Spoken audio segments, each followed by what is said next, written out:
zone boobu tu fais la simulation nga jël def appel d'offres des grands groupes internationaux de BTP ku ci nekk defal la proposition nga valider soo valider foofu yépp dañ koy raser soo raser ba gas xam point yi nga xam ne mooy point de concentration d'eau yi nga def fa lac artificiel def fa tout ce qui est espace de détente def fa say nu mu tudd les espaces de sport tout ça def fa sa verdure zone yi nga xam ne nag moom nga mën a récupérer nga def des constructions en hauteur. waaw parce que l'espace est en hauteur maintenant. est-ce que comprendre nga. loolu da lay permettre boo tojee ba pare defaraat nga sa assainissement. xam nga ndox mi fu ñëwee peut-être fu muy dajaloo mais di nga mën a defar sa circuit d'assainissement defar ñaari choses yu important yoom te ne Sénégal peut-être amuñu culture bi. station d'épuration. station de pompage. dem nañu Japon keroog Japon am na mbedd yoo xam ne ci égout yi boo xoolee dañ ko def ay poissons. ay poissons ñoo fa nekk poissons yu rafet. pourquoi parce que moom la ñuy xoolee ndax eau bi nga xam ne mu ngi dem ci égout yi. baax na épuré nañ ko. station d'épuration yi mooy tax immeuble yi lu mu rëy lépp luy ndox boo xam ne c'est des déchets eaux usées bu egsee ñu épurer ko mu dem doog a dem ci canalisation yi mën nañu utiliser waat ndox boobu ci l'arrosage mën na dem ci lac bi et cetera yeneen déchets yi nga xam ne ça provient de l'épuration moom mooy nekk des fertilisants pour autre chose. dans le cadre de l'agriculture. loolu dëkk tubaab yëpp dañ koy def mais boo tabaxee en hauteur fi nga xam ne 100 kër nga fa amoon da nga fay mën a am 1000 wala 2000.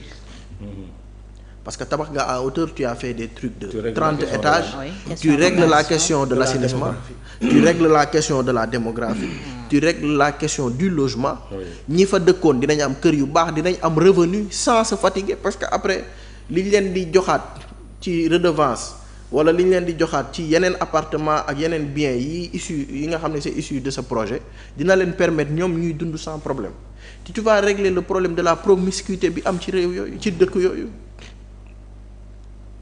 xaw ma ndax yaa ngi comprendre li may wax donc ça c'est des programmes yoo xam ne boo koy def début bi nag dina am ñu réticent dina am ñu kii mais yow yaay nekk un gouvernement tu es fort tu es ferme tu viens tu te dis que lii la ñuy def. am vision bu leer. am vision bu leer lépp transparent ku ci nekk xam li mu ciy am. li ci des état moom ko ak ñi nga xam ne ñoom la ko sékkal ñu encadrer ko mu dem.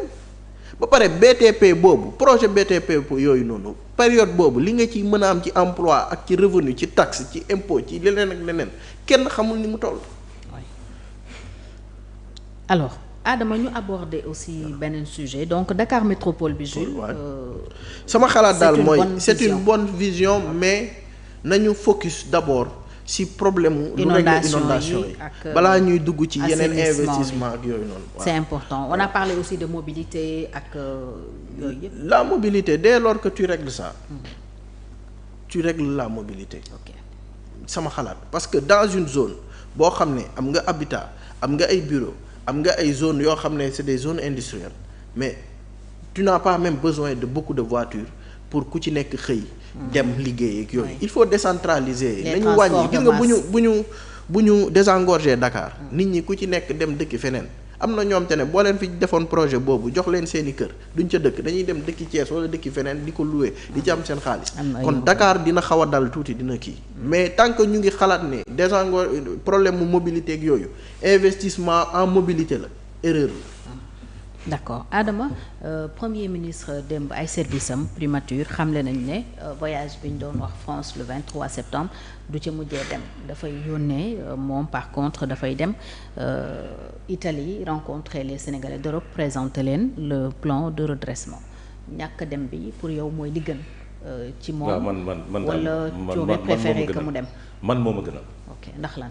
parce que man pour man foofu du place su premier ministre de la République du Sénégal. parce que premier ministre warul dem ci n'importe quel ndaje boo xamante ni dañu parce que du place ministre sax man pour man c'est pas la place d'un ministre maintenant si ces services ont décidé que moom moo bañ ci dem. man lu may saluer la parce que depuis le début musuma ci d'accord mu dem ci ndaje boobu parce que aussi war na c'est le premier ministre de la République du Sénégal n'est-ce pas maintenant nag le choix de l'Italie c'est important parce que aussi dégg nañ fi ay coow sur les réseaux sociaux parce que il y va pour rencontrer la diaspora. dégg nañ fi ay coow dans le cadre de la présentation du plan d'endettement parce que 10% yi il faut savoir que 10% yi PPP moo koy financé. partenariat public privé te diaspora bi aussi bul fàtte ne ñoom dañoo amoon dans leur programme la diaspora bon. te am na rôle bu majeur bu mu joué par rapport à ce projet là te war na ko mën a def une séance d'explication et une séance de pour pouvoir régler certains problèmes politiques parce que bul fàtte ni diaspora bi dafa bokk ci ñi leen fal te dañu contribuer d'une manière importante par rapport à l'avènement de ce parti là au pouvoir maintenant nag dafa am ay frustration ci information yu jot parce que ñu ci bëri dañu xaw a téye seen loxo par rapport à l'appel à candidature parce que ñoom lu ci bëri la diaspora dañu doon xaar l'appel à candidature pour mën a ñibbisi au niveau du national pour mën a déposer seen i CV pour participer à ces appels à candidature mais amul par rapport aux nominations à certaines nominations sur les consuls da ngay dégg Sénégalais yi di casse parce que dañ ci jox ay acteurs ay politiques yoo xam ne donc c'est normal en tant que premier ministre et chef de parti mu dem rencontrer la diaspora sénégalaise calmer les ardeurs wàññi tension yi pour mën a toog waxtaan ak Sénégalais yi tranquillement donc ce voyage sera le bienvenu pour le passé mais sera le bienvenu pour le Sénégal parce que dans le cadre du financement des 10% il faut que diaspora bi am loxo bu ci teg pour mën a développer malheureusement ñi ngi entêté wu moom ñi ngi entêté wu sur la fiscalisation du plan de redressement te am na loo xamante ne peut-être moo gën a plus mais nag ñoom dañu yàkkamti ils ont parlé de 3 ans pour redresser la chose ils ont besoin de 5600 milliards pour sur 3 ans te loolu am na diaspora bi rôle bu ñu fi mën a jouer te rôle boobu nag mu ci mën a jouer bu ñu ko xeeb parce que diaspora li muy dugal ci alal ci Sénégal àgg na 1000 milliards l'année donc dañuy contribuer sur le plan économique aux activités du Sénégal